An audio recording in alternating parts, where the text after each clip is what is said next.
Minggu pagi itu tenang, matahari berkedip manja menyapa puncak Merapi. Kopi sedang diseruput di rumah Tarno. Tiba-tiba langit Maguwo bergetar, mustang meniup-niup di langit Jogja. Lalu bola-bola api turun dari langit, peluru berhamburan, bau mesiu menyengat, dan jenazah bergelimpangan. Belanda membombardir ibu kota Jakarta. Perjanjian dan film hanya seonggok kertas yang dikhianati. Belanda lancarkan agresi, aksi polisionil, kata Spur Opsir Wilhelmina itu. Bung Karno, Bung Hatta, Bung Syahrir ditangkap. Semua pemimpin republik diborgol, kota-kota dihancurkan, radio dikuasai, transportasi dilumpuhkan.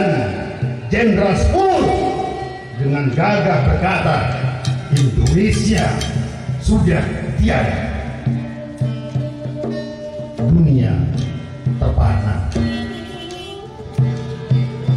Sultan Aman-Mar merunduk-runduk di bawah pohon yang menjulang tinggi. Kata Kapten Husin, kuatkan Aman-Mar.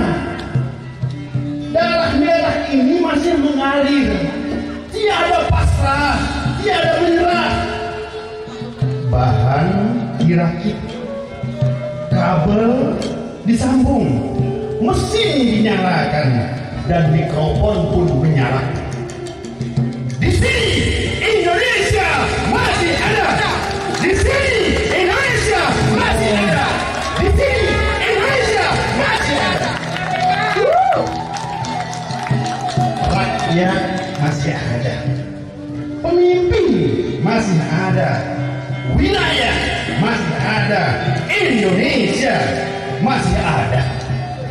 Petikan ini menggema terdengar di India, terdengar di Semenanjung Malaya, terdengar di Saigon, terdengar di Mesir, bergetar di ruang sidang PBB, menghamburkan kertas skenario Belanda.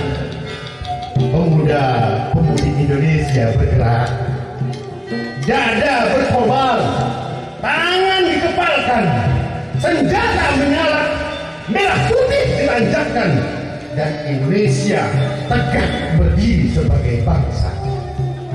Di sini, di tanah ini, sejarah digoreskan. Indonesia masih ada. Terima kasih.